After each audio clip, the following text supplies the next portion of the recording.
MPB is the largest global platform to buy, sell and trade used photo and video kit. MPB is the simple, safe and circular way to trade, upgrade and get paid for kit. Find out more at www.mpb.com.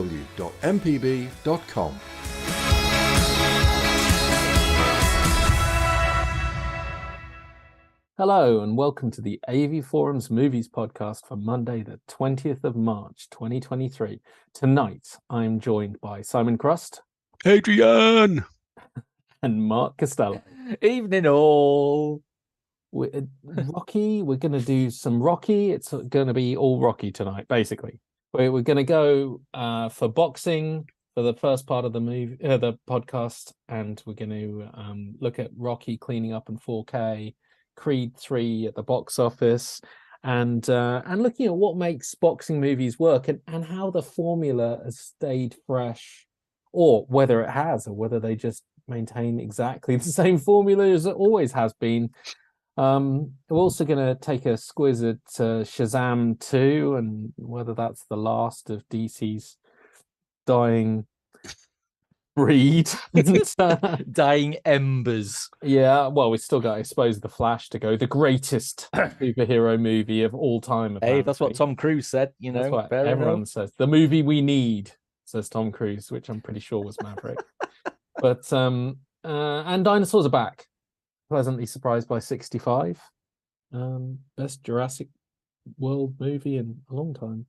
We're going to look at some quality sci-fi fantasy on TV in the form of Picard. Did I say that sentence? Yes, you read that correct, Cal. Wow. Who would have thought it? And Mando. And the question mark over whether A, Mando makes up for the Book of Boba Fett, and B, whether it just really annoys people that they now have to go and watch the Book of Boba Fett to understand how they got to season 3 of Mando and what happened in between season 2 and season 3. Did they though? Isn't that why God invented YouTube catch-up videos? Sure, okay. Or find alternative means which rely on clips of Book of Boba Fett. Anyway, that's all coming up soon. Let's start with a quick look at competitions, Mark. Okay, apparently now we're getting lazy, or either that, or there are so many competitions we simply can't list them all. So suffice to say, you can win a bunch of discs from Studio Canal, Lionsgate, Sony Dazzler, and Acorn with a 4K competition for the Virgin Suicides, as well as all the latest 1080p goodness from Criterion themselves. So head over to avforums.com/competitions to enter, and remember, kids, all competitions are open to eligible AV Forums members resident in the UK. And because I begged and pleaded, Kaz, I am going to do the previous competition winners now. That's right. I have finally, after nearly 2 years, earned the right to read out people's names on the podcast. So allow me to do that right now. No. Thank you. And over to Kaz. No, there's lots of previous competition winners. Again, so many that I can't read them all out, but a soup song of the lucky people are supporter Mr. Twinkle won Star Trek Discovery Season 4 on Blu-ray. Supporter William Bown, is that Brown with a typo? I'm not sure. William Bown, apologies, William Bown, won Top Gun Maverick on Blu-ray. Not a typo. Oh, good. Star supporter Count Jedi won Married to the Mob on limited edition Blu-ray. Star supporter Makuso won Criterion's January titles on Blu-ray. Star supporter Doc won Bullet Train on 4K. And Star supporter Sam version 2001 won The Final Program on Blu-ray. So well done all. Back to you, Mr. Harlow. I'm pretty sure it's not a typo, but it might be a typo at his end. Because I know I can't remember off the top of my head, but his real name, I think, nice, and the trade secret. We're a fan of real names. Is not William Bown. It could be the correct spelling of that surname, but his username, because it's vastly different from his real name, is William Bown. It's like an alias, so no one would know. Like, welcome to the deep dive into forum usernames, people. Yes, it's like Harlow, basically.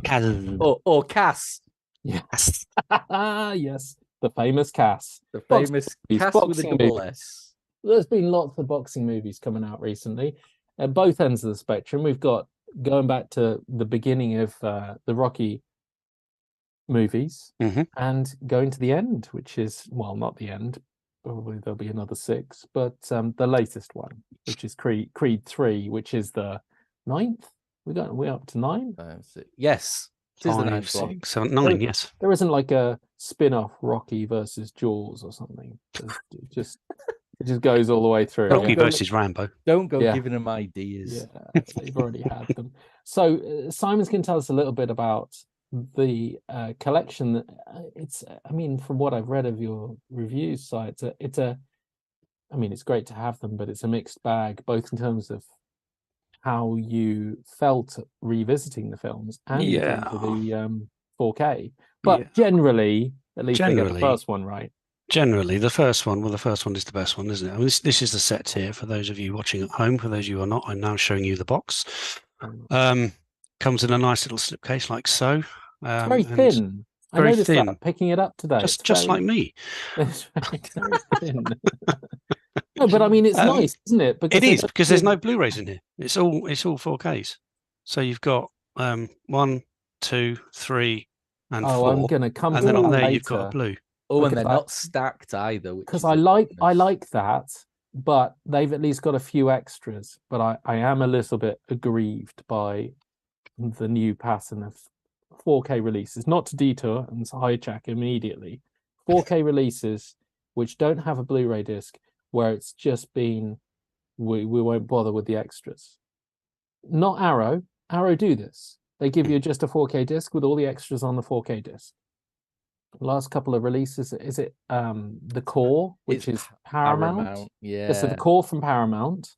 They've just gone, nobody wants the Blu-ray disc. We've been hearing this for the last 10 years. Nobody needs the second disc. That's what we've been hearing.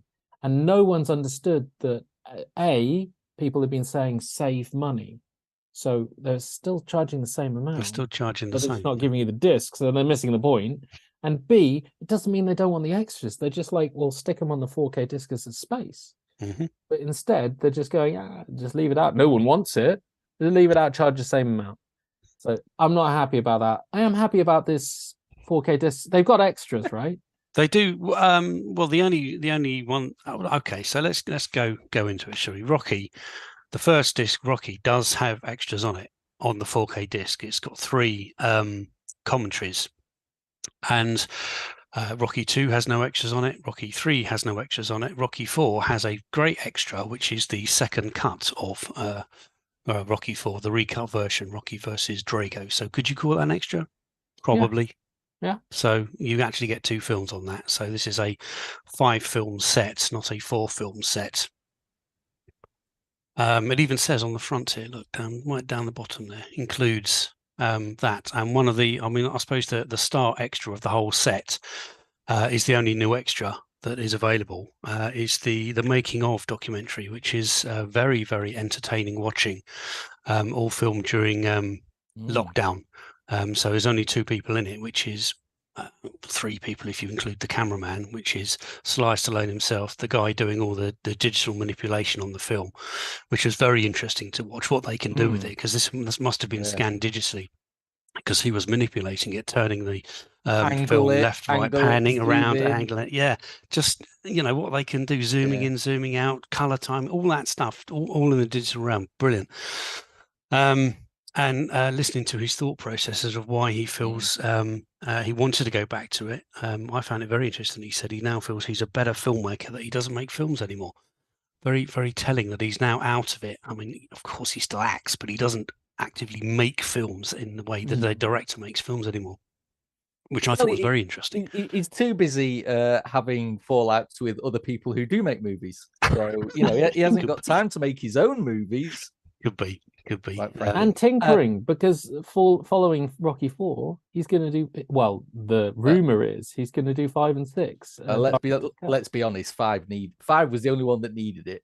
Justice for Paulie's robot. That's all I'm going to say. Get out. Interestingly enough, Simon, that documentary is currently streaming for free on Amazon Prime. So if people are yet to pick up the set, you can go and watch that. I noticed tonight, actually, scanning through, you can actually, all 4 films are on have just been, or I don't say how long they've been there, but they were certainly on Prime. So I don't think they're in 4K though. I didn't go into it that far. No. But Probably not. you're right. The documentary is interesting. The number of times you see Stallone going, "Look at that shot! It's ridiculous. How on earth did that get in there? Who okayed that?" And you heard the voice behind the camera going, "So how did you miss it? How did you miss it?" And he'd just go, "Yeah, I just didn't see it." It's like, were you watching this film as the director, the star, and the writer back in the 80s, or was it just a cocaine mist, Mr. Stallone? But don't you think it was? I mean, we're digressing, but in a good way. Don't you think that if you were back then in the 80s making a boxing movie, and you're the star, and you're a young director, and you're trying to put it all together, and they don't have the technology probably to sit in a room and watch it on a pristine 4K scan with digital manipulation, do they? They probably only spun it up in a dirty theater and then watched it over a couple of whiskeys. I mean, I don't think it's quite the same thing. It's a bit like the old days when you had to play something from start to finish. You couldn't just go back and tweak this bit and tweak that bit. It's a whole I don't know about that. It was it's you get your daily rushes, don't you? So you pick which take you like the best, and then you strap it together and in a film reel, and you go backwards and forwards. It's nowhere near as easy. I just think he was trying to make if you listen to that documentary, he was trying to make a film to appease 500 people who would be dealing with the film, not for the public. He seemed to be making it for the studio rather than making it for himself. Perhaps he either didn't have the energy, the power, or the gravitas to make it for himself, which is I found very interesting for him to go back so long after. And Kaz, these aren't like, oh look, there's a little person right in the background that's out of whack. This is the fact that the whole commentator for the final fight, he's going, why is the commentator British? Why is the commentator British? Who put that on there? And everyone's going, you did. And he's just questioning it, going, why? It makes no sense. Well, that's what everyone else thought. Slide. Yeah. I mean, it was almost as if he'd never seen it. The way he was talking about it. It's very, very interesting. It was really fun to see him just sitting there, and I found it was more his thoughts on it, because it's less about the changes that he made, because obviously I think the changes that he made were all a bit obvious, but it was just watching him watch the film and then question various bits. It was fascinating to just sit and watch it. Yeah, it really was. Sorry. It really was, and at the end of it, when he was sitting in his own home theatre. And he finished it, and he got up and says, "That's the film it should have been." I kind of agree with him. I think it's a far, far superior film, free from all that gump at the beginning. It gives it a lot more heart, a lot more emotion. His robot. I vastly prefer it. I think it's a lot toned down. I mean, it's got cheesy. It's still full of the montages. Cheesy quality to the original that is nostalgically valuable, but the new one is a better film. By far. It's just, I mean, I don't dispute the nostalgic thing, Mark. You can cross your head. I get it. But the new one is a better film, like a more professional movie, more mature movie. And I don't think Rocky IV was ever supposed to be that, but I'm kind of glad to see that version. Like a grown-up did that. Blah, blah, blah, blah. I think Rocky goes back to being Rocky, which I like, because he wasn't in Rocky 3. He goes back to being Rocky. And there's that emotional connection with the characters, which are missing, again, from Rocky 3. And certainly from the theatrical of Rocky 4. There's no kind of heart behind it all.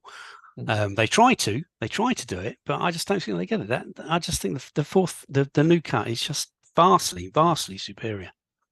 So how many of us, before he announced he was making a new cut, ever sat there and went, do you know what's missing from Rocky IV?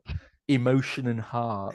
I never liked it. Said no one ever. I never liked it. I never hated it. I never liked it. 3 I could get along with, but 4 I never liked. I just thought it was a nonsense film. Oh, Set It the was a internet nonsense film. alight. It was a nonsense film. It's no dog soldiers, is it? It Sam? was a film. It was a film that decisively ended the Cold War. And that's damn right. Damn right. That's all you needed. That's it. That's it.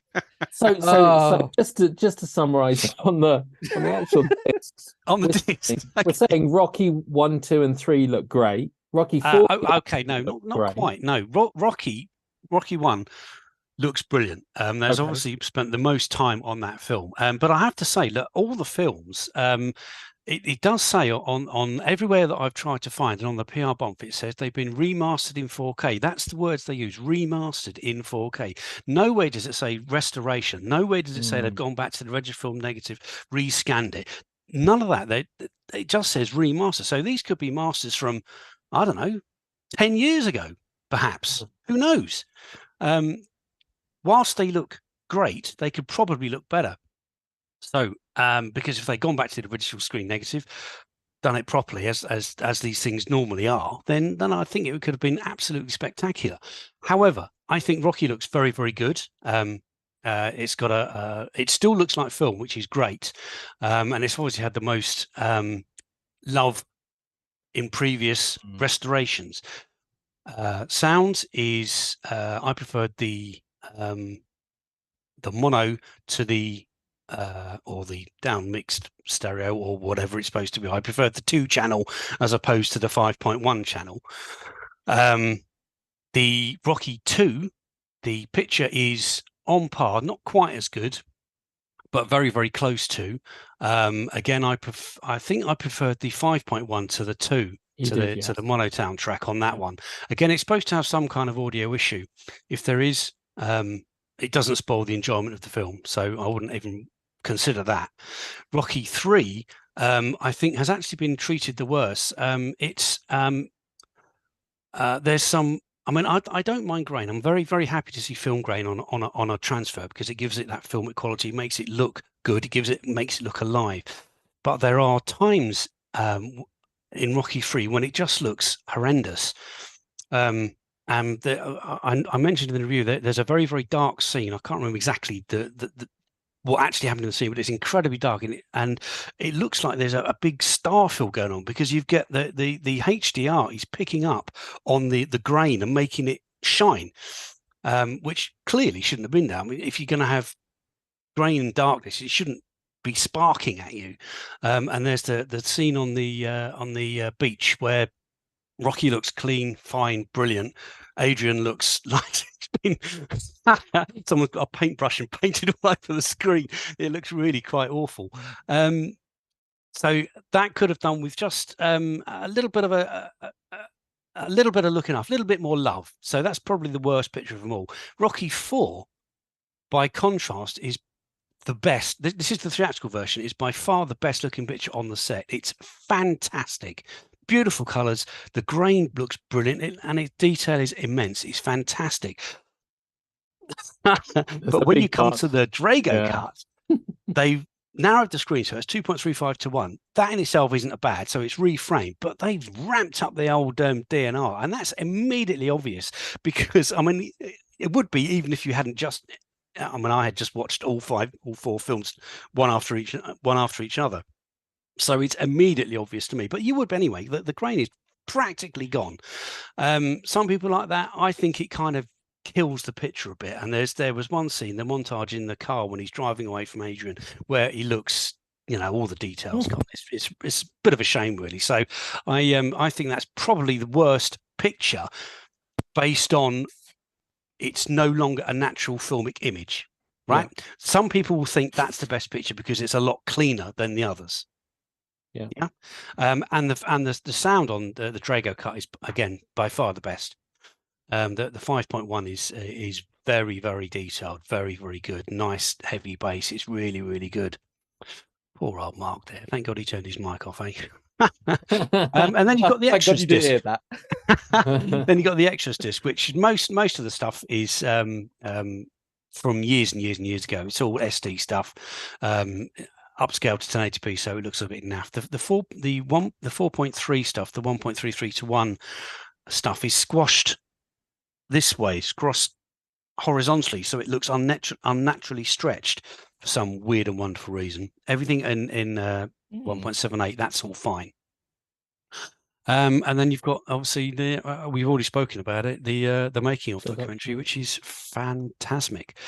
I mean, on the whole, it's a pretty good set actually to get all the best films. I mean, I don't care about 5. I would have liked to have seen Rocky Balboa. I thought that was quite a good film actually. Yes, I'd agree. Really... I mean, that and his Rambo were a real turnaround for him in that. Yeah, the latest. Yeah, I think so. Sort of, he's been out of favour. Perhaps I don't know what he sort of disappeared off the practically straight to video. Yeah, but they were certainly. I mean, Rocky Balboa and that because he certainly recut Rambo, didn't he? There were 2 cuts of that. He did, yeah. Second version was again a better film. Yeah. Yes. Yeah, interesting. I think that's a rush job to get it out in time for Creed 3. I don't know. I'm not gonna buy that. It's set. Yeah, it's half the story. I mean, it's half the story. Well, it isn't. I mean, there's nothing like some street fighting boxers. say what you like about 5 and 6, but let's be honest, they should be in there. Well, 6 certainly. I don't know whether I've got any time for 5. But it's part of the story, though, isn't it? And really? You know, I mean, I'd love to know the rationale for them not being. Is it because if it's because they're working on alternate versions, then that's what they say. Well, that's fine. Then I'll buy the 6th film one when it comes out with all the films in. And yeah, I mean, the internet is alight in various sectors over some of the audio issues. Apparently, the issue is on 2 and 3. It's a holdover from the PAL days. So there's a 4% speed up on the soundtrack, which means everything's pitched slightly higher. And apparently, people who are incredibly familiar with the music and stuff like that, it's immediately noticeable. I've never owned the film. I would ever notice it, but you know, I mean, that though, it just sounds like there's, you know, how does something like that happen? But anyway, yes, yeah. I mean, there is that. I mean, it does seem like a quick release, like I say, remastered in 4K rather than any kind of significant work done on any of the films. I mean, to be fair, it sounds like from what you said, Si, that at least, you know, the pictures seem to be pretty solid. Yeah, they are for the most part, and you know, and maybe they're certainly better than anything that's been released. Before, ever, without a shadow of a doubt. So, you know, as seems to be par for the course with a 4K release these days, it's swings and roundabouts, isn't it? Always is. Flip of a coin. So tell us about the latest Rocky-esque larger franchise spin-off sequel thingy, Creed 3. Mark. Creed 3. Okay, so I had a lot of time for Creed. I had a slightly less time for Creed 2, but I think what was very obvious was I went to both of those to see Sylvester Stallone and to see Rocky. For me, they were still Rocky films. Yeah, I rewatched Creed 2 a couple of days before Creed 3, and what became immediately apparent to me was that it might be Creed's name above the door, but these ain't Creed films. They were Rocky films with Creed as a supporting character.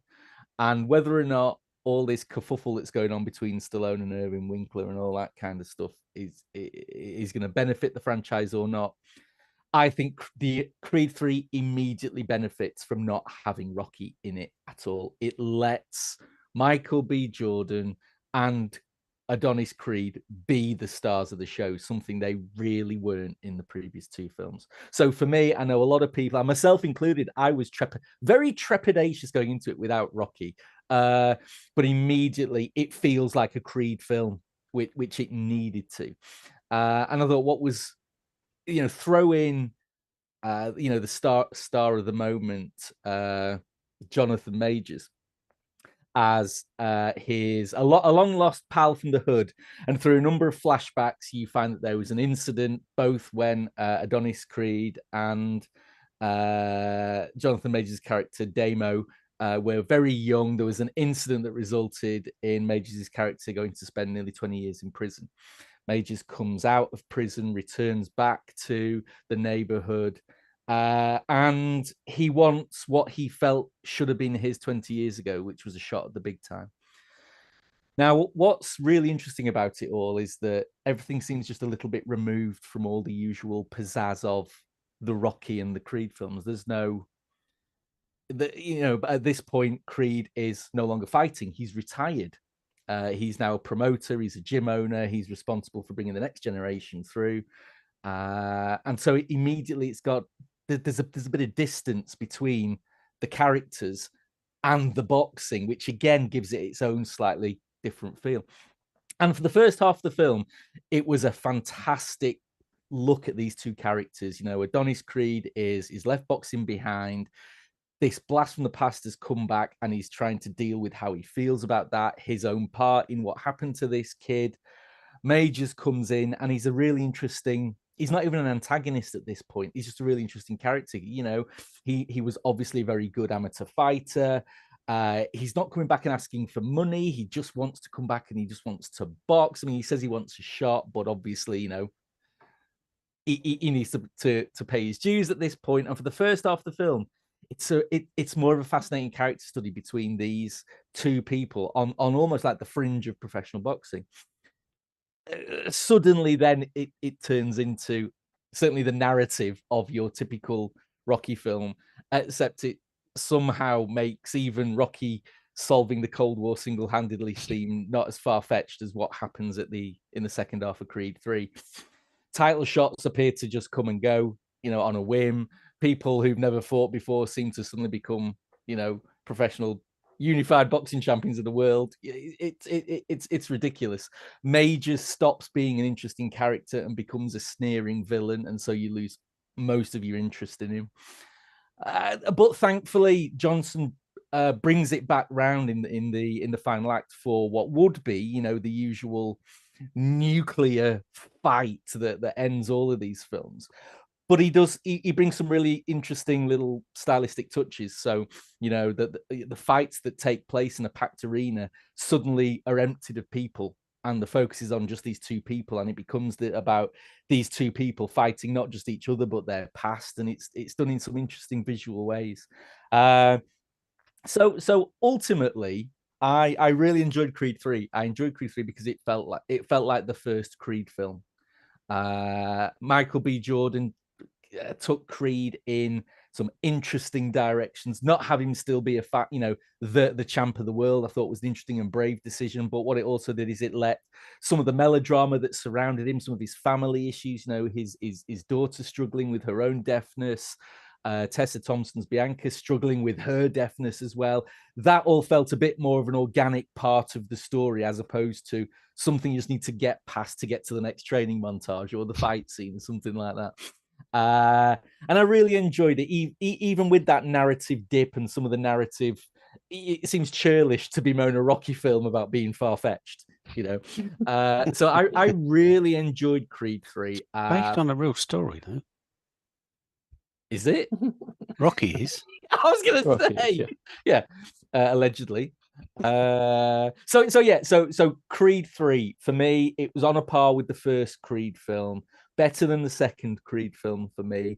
I just really hope, and I know I've just said all that, but I really hope it ends here, because the final shot seemed to indicate a direction of travel for the Creed franchise, which I am not on board with. No, I'm not. Creed in space. That I'd be on board with. That's where all franchises end on number 10.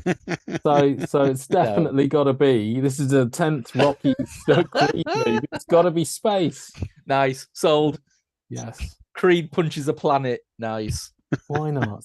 So let's. I mean, it's an enduring franchise, but what's interesting to me about the genre is that, unlike a lot of other genres, try as they hard to do something a bit different within boxing, people still really want to see the same formula.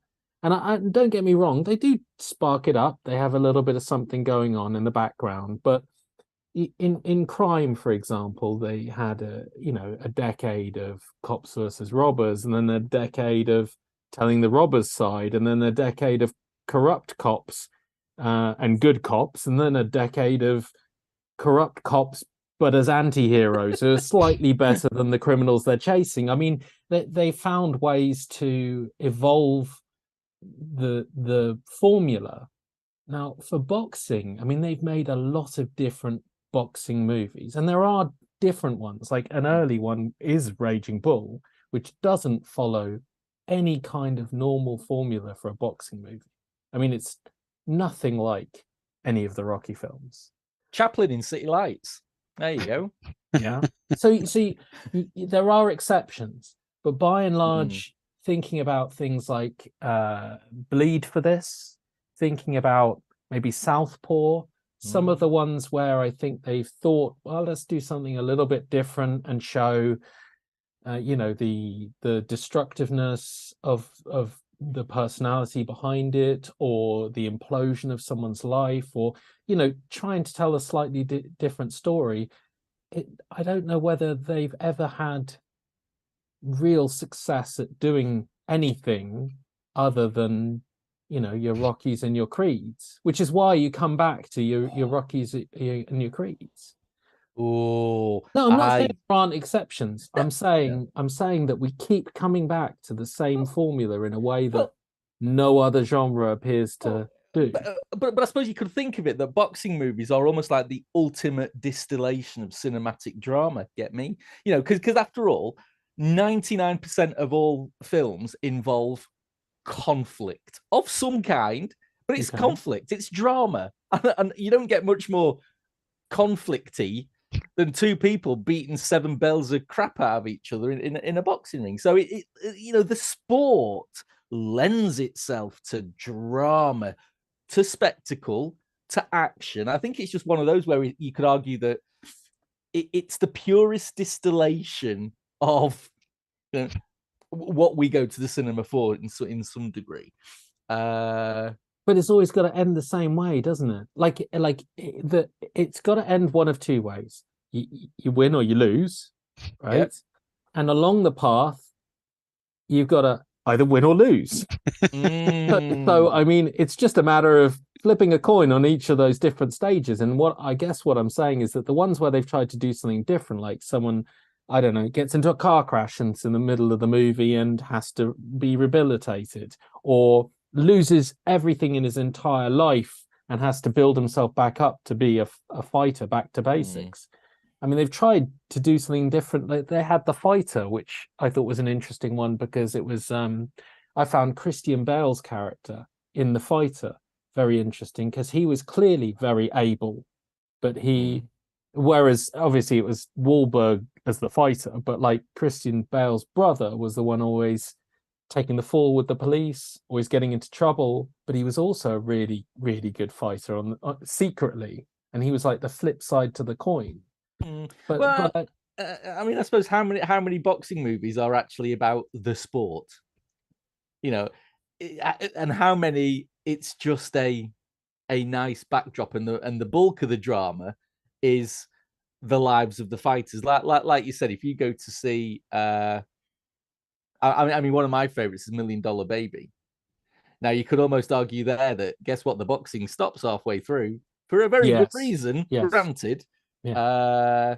But there it's almost like the boxing element was designed. Well, it wasn't designed, obviously, but it was there to contrast the first part with the most physical of sport, and all this was the biggest contrast to what happened to Hilary Swank's character in the second half. So I'd argue that it was less about boxing and more about the boxer. Yes. But also something, one of my favorites is a John Huston film called Fat City from I think the early 70s, with a very, very young Jeff Bridges and Stacey Keach. And that again is in and around the world of sort of very low level, very, very, very grimy amateur boxing. And the whole point of that is that what happens to people who aren't good enough. How many boxing films are about people who are good enough, and they you know, there's a battle for a belt or a battle for a championship. Well, this is about people who know that they're never good enough. They're not good enough, but they want to have a go anyway. And so you've got a slightly different feel. So you say about win lose, yeah, it's all about the losing in that one, but it's how they lose. So yeah, I mean, I think you're right.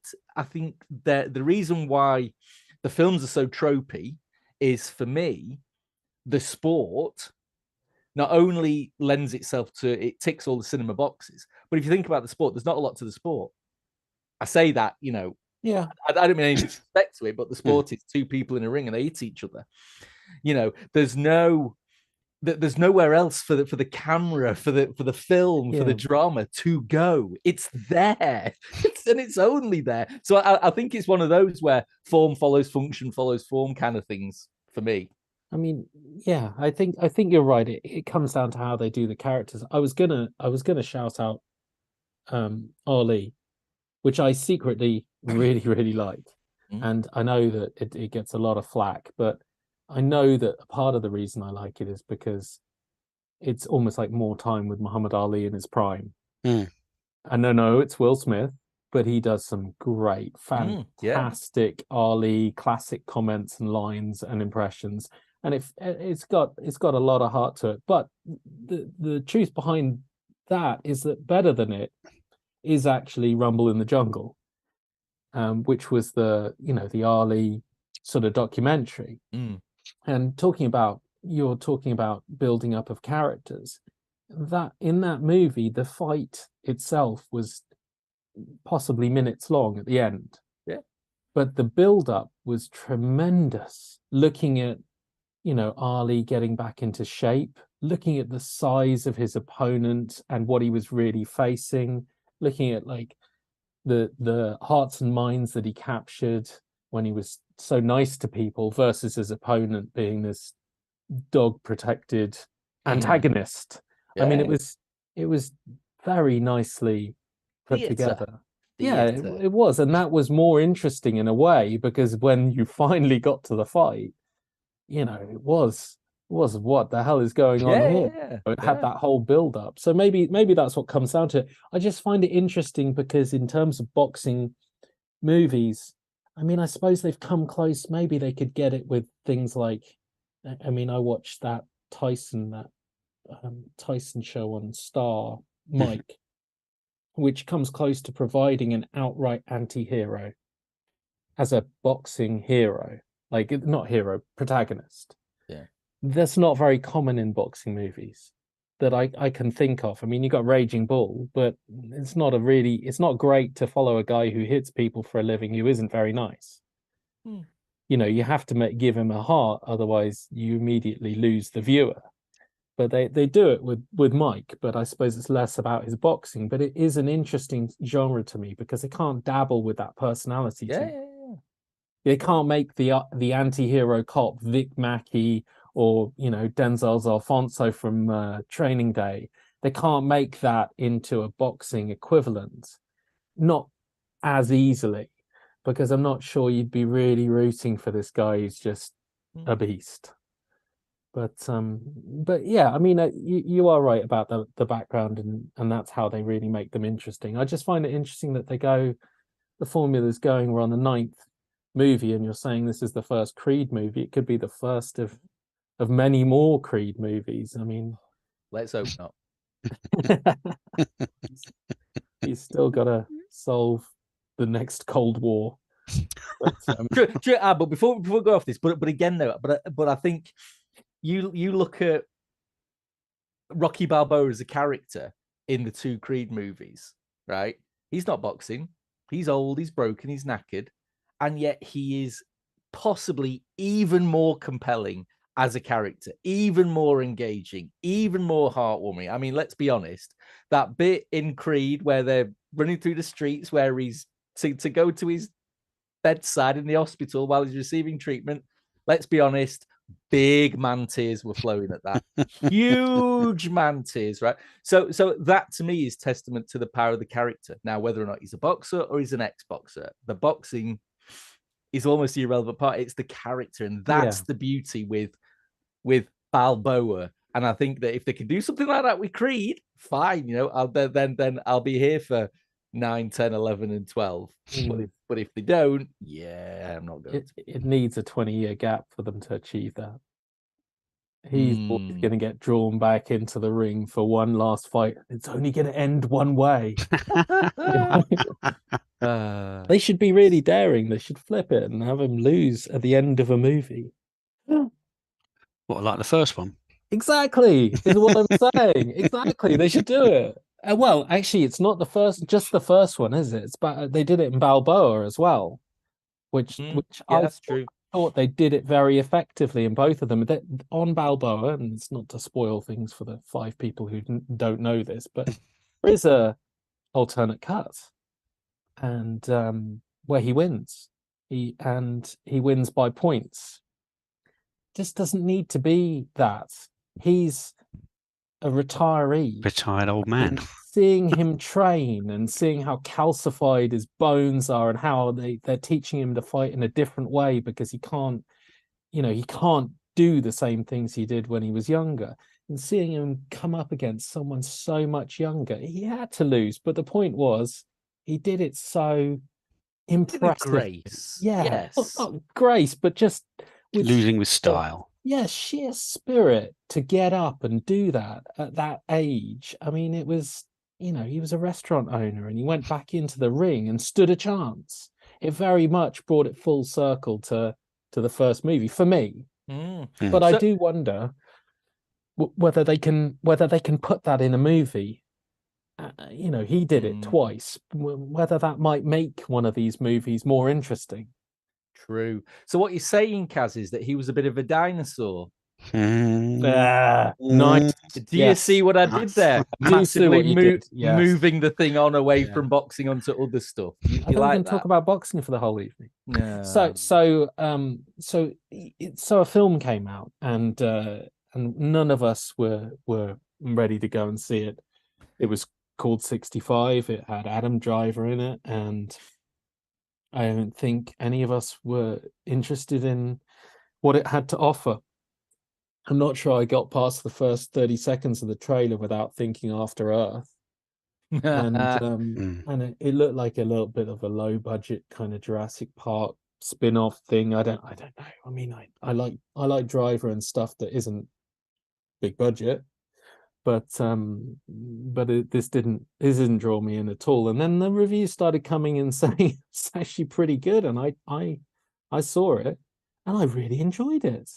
Nice. And it is small and low key, and it does remind of a lot of kind of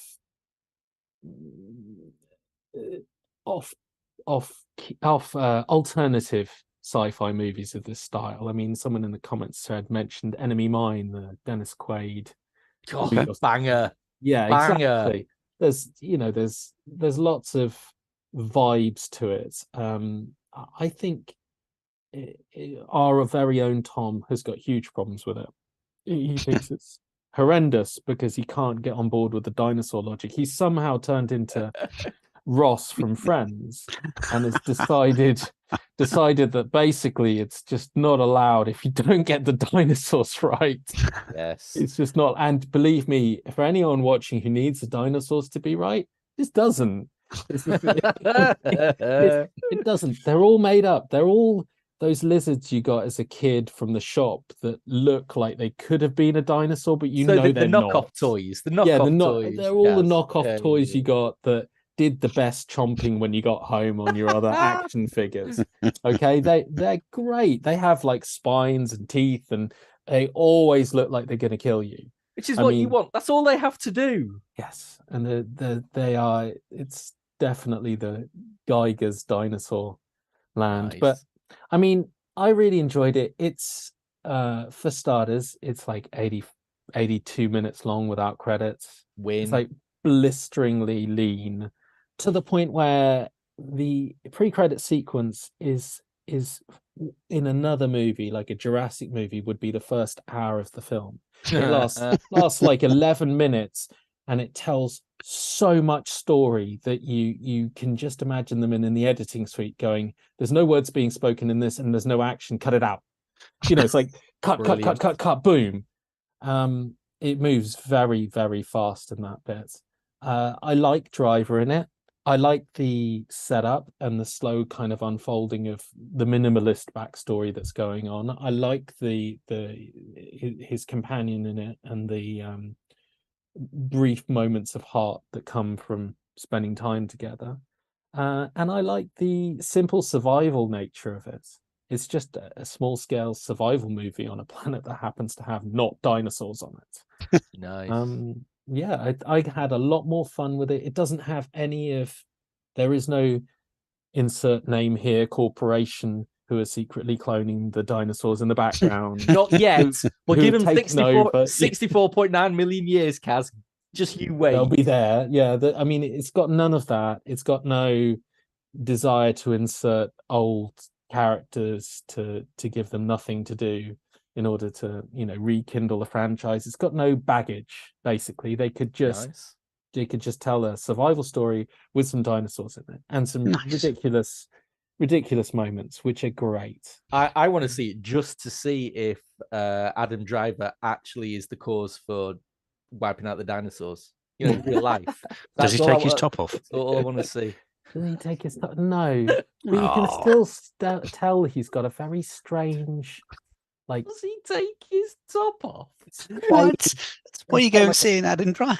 Spade shape to his upper half, which yeah. But anyway, no, he doesn't. He doesn't. He's a good kind of action role for him though. So it's no crappy Adrian Brody in Predators disaster then, is it? No, he's good in it. Good. He wears it well as a low-key survival movie. After Earth, it is not. Good. But for paleontologists out there, beware. Tom has warned them. Yeah, but who's to say, only a tenth of the fossil record exists. These things may have been around and they're just not being preserved. So tell it there's to a Tom. nice little tick there. Tell it to Tom. He's not having any of it. 0 out of 10. No Dolby Vision. No set. So, tell us why we should wait for Shazam to a home. Well, I mean, can you hear that? Can you hear that in the background? That's DC's gravestone currently being carved with the words "Here lies Shazam." Yeah, with words seeping in for a horrendously low global opening weekend. It seems to be a bit of a disaster, this new Shazam movie. But I went on Friday. I quite enjoyed the first one. I thought the first one was very successful in its superhero big. Yeah, superhero big. It was superhero big. It started. I mean, I'm a huge fan of Zachary Levi. Anyway, I think he's got one of those winning personalities for me. He was fantastic in Chuck. Yes. And so, it was goofy, it was light-hearted, it was funny, it was witty, it was irreverent. In fact, the wheels only fell off in the final act of the first film when they turned it into a generic CG drowned superhero movie. It lost all its character, all its personality. Well, sadly, that seems to be the model that they followed for this one. Far less of the family, far less of the heart, far more of the ridiculous CG in a narrative. I mean, I think I wrote in the review, you're coming into the final act, you've got a monstrous tree with roots that are destroying a baseball stadium. You've got pods birthing mythical monsters left, right, and center. You've got a quarter of a mile wide dragon overhead circling, and he's just sat there going, "God, I'm so bored. I've seen this so many times. Can't we go back to the cutesy little girl talking about amusing unicorns starring in an advert for Skittles, because that was funny, And I think that's Shazam's problem in a nutshell. Don't get me wrong, it's still got some of that heart, it's still got some of that character. Zachary Levi is still real good value. They tried to do a little bit more with the kids in this. They tried to bring the kids more and more into it. There's some nice little touches. One of the kids has already aged out of the foster care system. Billy Batson himself is approaching that, so there's some angst there. There's some one of the kids is questioning their sexuality. There are attempts to bring some of the more typical family dynamic stuff to the fore here. But the problem is you've got this massive Greek mythology driven plotline that just shoves all that to one side. Honestly, if you cut out all of that plot and just had it as these 5-6 superheroes causing mayhem in Philadelphia and growing up, it would have been a far better film. And I think that's what the makers of these superhero films need to learn to do, is just trusting your characters. You don't need to stuff your films. I mean, God, all the way back to Raimi's Spider-Man 3, everyone was saying, there's rather a lot in here. You're losing some of the good stuff there. They're just terrified of not. Oh, I mean, it's become such a money-making conveyor belt. They're terrified of doing like the burger without the bun. Which I get, but sure. I mean, if there is one good thing to come out, if Shazam really does die on its arse terribly, the one good thing hopefully to come out of it is that someone, James Gunn, I mean, I'm sure he's already doing it. Whatever his plans are for the new DCU, and you're right, Shazam feels very oddly positioned now. I mean, if you thought the cameo in the end credits of Black Adam now feels slightly, out of place, you wait and see who pops up in this one for you to go, hey, what? What? So it feels very much out of place. But I'm hoping that James Gunn will listen to some of the criticism and in all honesty, just dial it back. It sounds anachronistic. It sounds weird in your big superhero movies, but just give us the superhero and the characters. It's the characters that have endured. Give us the characters, and what they're not doing is that they're stuffing these films too full of unnecessary crap, and it is losing the characters. And I really hope that is what starts to come back to the fore. But it was, if you like the first one, it's worth seeing it on a streamer when it comes to it. It's still got some of that good fun, but it's just not as good as the first film. That's what every $200 million blockbuster wants to hear. If you like the first one, it's worth seeing on streaming for free. Yeah, that's your tagline right there. Well, that's their fate now, isn't it? Because how many people, just go to the review thread. How many people are saying, yeah, I'll catch it on streaming? Well, do you know what? That's the fate. If they don't book their ideas up and start making better films to get us back into the cinema, that's what people are going to do. Yep. And they're going to suffer. So, be it on their heads. It'd be interesting to see what better films means to them now. Well, I mean, the scary thing is Flash is going to come along next, and Flash is everything opposite to what I've just said, but it looks absolutely amazing. And, Tom Cruise says it's the new savior of cinema. So what do I know? Yeah, but it can't be really the savior of cinema, because whatever Flash is, it's not James Gunn's Flash. No. So it's going to be the end of an era. It's going to be a bit like when people jumped all up and down on Zack Snyder's Justice League. However much some people liked it, and however much most people thought it was better than the previous Justice League, the reality is it was just the end of that era. Very, very true. How many people would be as interested now about The Flash if it simply didn't have Michael Keaton in it? Take Michael Keaton out of it, would the world be losing their collective balls about it? Probably not. But anyway, hey ho, we'll see. I'm very interested. We'll see. Yeah. Right. We have a bit of coming soon. Do you fancy running through those really quickly, Mark? Yeah. So obviously the ever-churning state of 4K release schedules. We've got some new announcements made recently, some of which are fantastically exciting. So, of course, starting in the US with stuff we may never ever see. Thank you, Criterion. They announced their June slate and more Gilliam in 4K, and it's Time Bandits. Excellent. From an alleged brand new 4K restoration overseen by Gilliam himself. So that's bound to be high on the list of people's import lists. Also, at the end of May, Kino have also announced the Charles Lawton classic Night of the Hunter. Ooh. Superb film. I bet that's going to look absolutely stupendous. Trying to come back to something a little bit more up to date. The Last of Us. You remember The Last of Us? That bang average zombie apocalypse TV show that maybe forgot all about its zombies in the middle of its apocalypse? Well, that's due a 4K. It's quite a good show, though. Come on, it is. But let's be honest, it's a solid 6 to 7 out of 10. And we can say that because Tom's not here. So Yabu sucks to you, Tom. And the dinosaurs in 65 are amazing.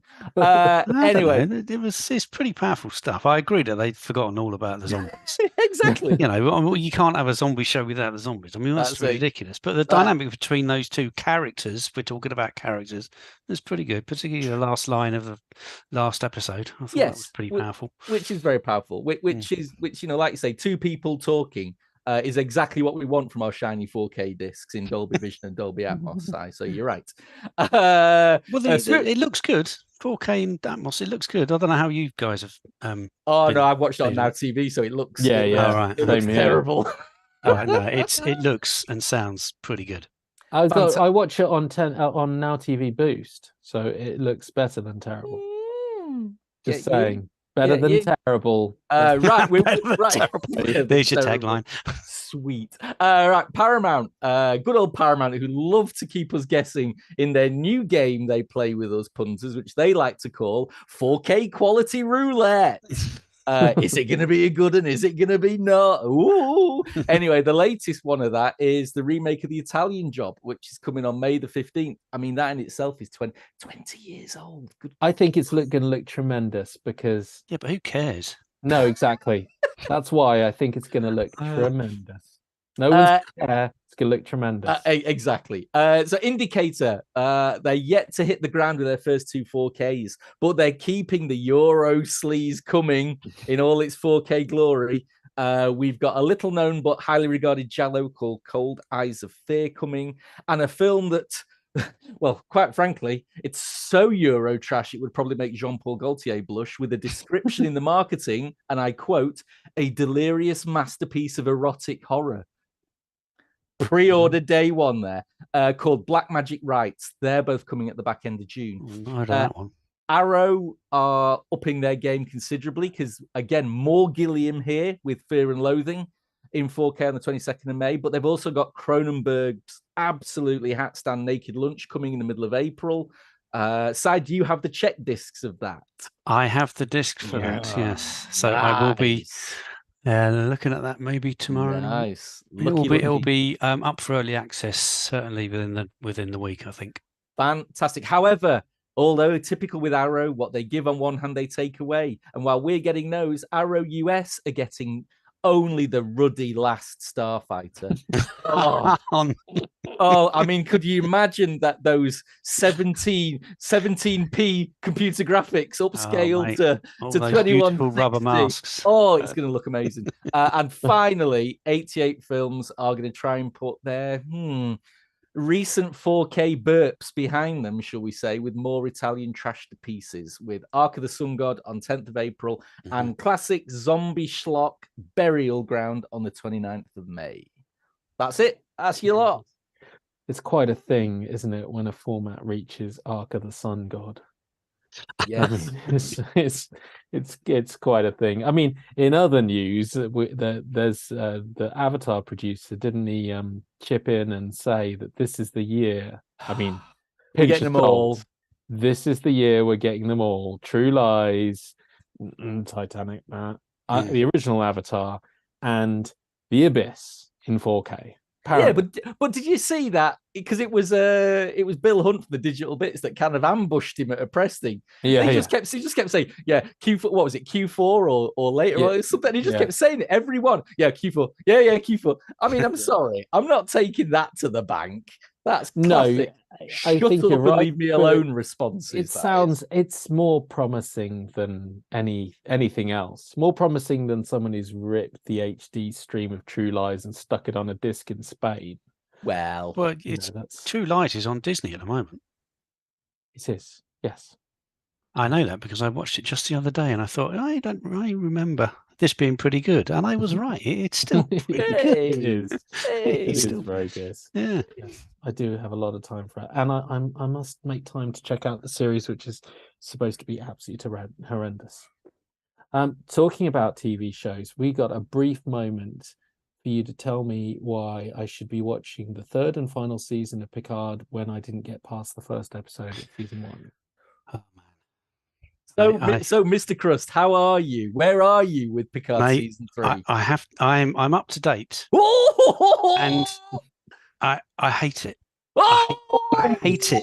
I hate it because You it's love it. It's making me believe again. Oh, okay. It's Okay. making me believe that there could be good Star Trek again. No, what? Wait. Yeah, the last episode. Oh my God! Oh, the surprise guest star and the emotive ending. It was like, bastards! How can you do this to me? Making me feel again after I'd had my after I was completely destroyed and not even watched the second series. Still haven't watched the second series. I don't care about the second series. You're not missing anything. In fact, you know what? I think I've said this before. If you watch the last episode, All Good Things of the Next Generation, and forget everything else and start with season 3 of Picard, you will be a happy person. Yes. Okay. I might do that. I mean, so the missus was watching this morning, like you do, and Patrick Stewart was on it this morning, and he had openly admitted that what we'd all suspected all along, which was the first 2 seasons were an active pushback against being a typical Next Generation show. He didn't want to reprise the character in that way. The showrunners didn't. And what happens? Those showrunners move on. We get Terry Matalas coming in either by hook or by crook, and they have turned it into the Next Generation. Yeah, for a Next Generation. And it is everything that you would have wanted. Yeah, Picard could be and should have been from the very first episode. Yeah. It is quite frankly. I mean, I've still got issues with the whole Raffi plot line, but what they've done is they've paired Raffi with Worf, which is a brilliant move because it's all Worf and he's just amazing. But basically the condensing it, the first 4 episodes were basically the Wrath of Khan, finale in the Nebula, 2 ships hunting each other. That was it for 4 episodes, but it had all the classic Trek feels. You had characters coming in, you had character arcs coming in, you had little Easter eggs getting dropped that actually meant something to people, and you got Picard being Picard, and for me, I think Jonathan Frakes he's been awesome. He's actually had something to do. He's been fantastic through it all. So basically, Kaz, the entire world, and even Tom has watched it, and he's exactly the same as Sam. He hates it because he's loving it. Yeah. Okay. So therefore, you have to. You know what? You had me at I could skip everything and just start. Just start. Because it's on honestly, Prime, so you've got nothing to lose. It was sitting through all the bad to get to the. No, just ignore it. No, just ignore it. Where can I watch the final episode of TNG? Paramount Plus. Okay, Paramount Plus. I'm going to watch the final episode of TNG. Do I need to bother with the movies? Just as a refresher. Well, you're going to watch the movies anyway when they come out on 4K. Yes, I know. But you don't need to see them. This? You don't, because even they are a departure from the TV series. Okay. You don't need them. Okay.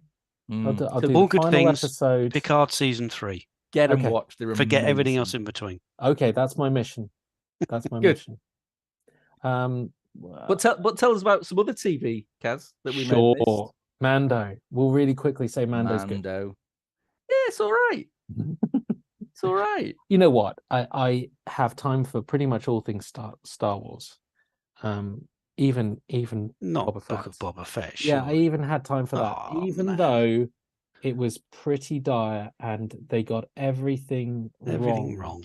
Yeah, they got everything wrong. I mean, the flashbacks were vaguely interesting, but the hackneyed way they were done, I'll get in the back to tank and have flashbacks. And the fact that the flashbacks were designed to tell us something which Boba Fett's character's reappearance in The Mandalorian told us enough. He's back. He wants his armor, and there was, a dead Sarlacc over here.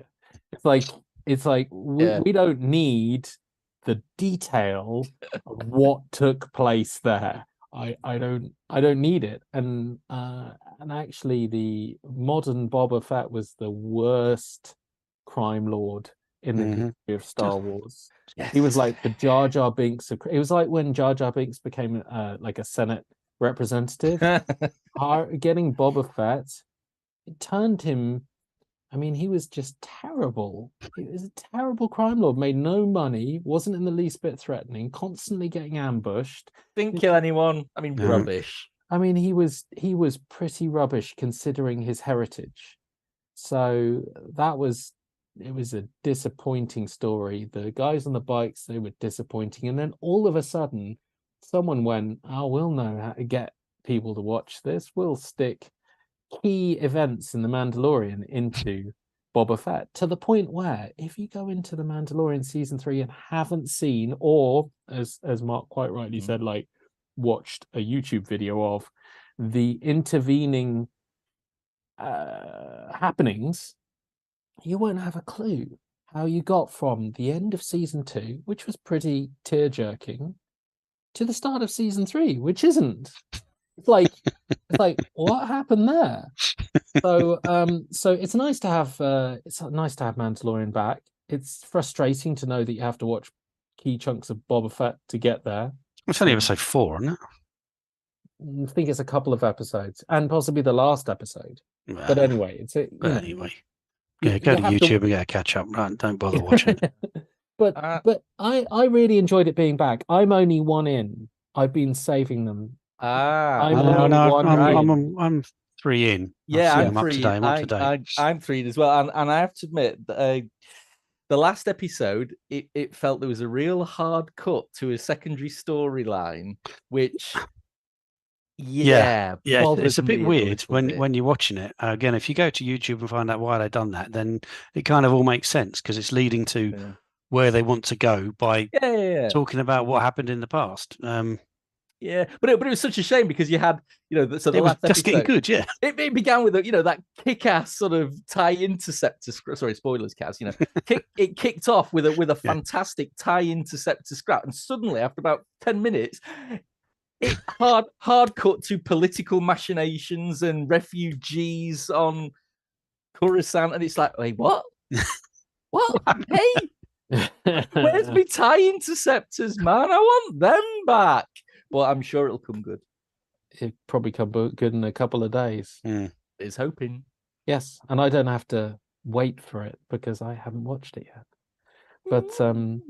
But yes, I am enjoying Mando being back, and I have to say some of my highlights have been, the ridiculous Mogwai style mechanics. No squeezy. Babu Frick. It's Babu Frick from the Rise of Skywalker, isn't it? Yeah, I mean, why is that? Why is that a highlight in a Mando? But it really is, like tiny little things, like Grogu just force pushing the chair around. There's a conversation going on. I'm sure I should be paying attention to the conversation.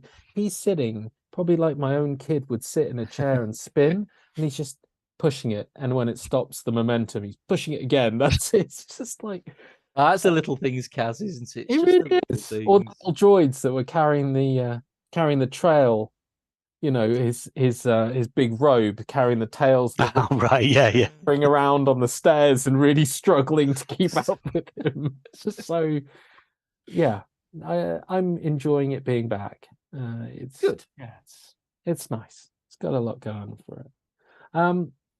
Let us know if there's anything which we haven't covered. I mean, we haven't really covered everything but we probably have covered a lot of stuff on site.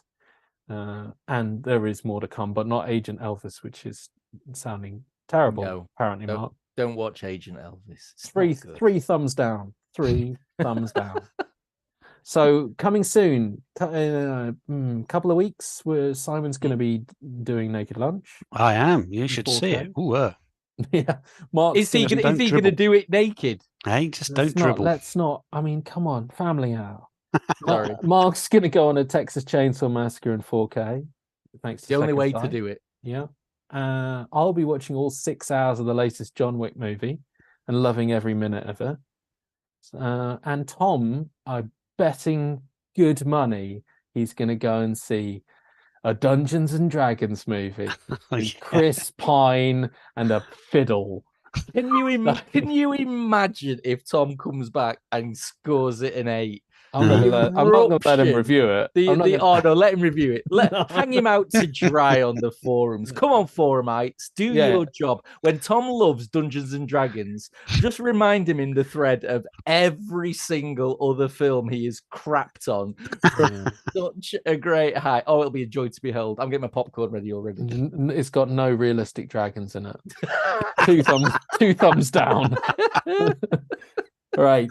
Oh, well, miss you, Tom. Love you, Tom. Yeah, we all miss you, Tom. Right, that's it for the AV Forums podcast this week. My thanks to Simon. This is the way. And Mark. Nighty-night, y'alls. If you enjoyed the podcast, please give us a like and subscribe to the channel, plus hit the notification bell so you don't miss out when we publish our live streams, product reviews, and more. You can follow us on Twitter and Facebook and bookmark avforums.com for the latest reviews, news, and videos. Plus, why not leave us a 5-star rating on whichever service you choose, if they allow it, but only if you enjoyed the show. I'm Kaz Harlow. Thank you for watching and listening, and join us for the next podcast on the 3rd of April.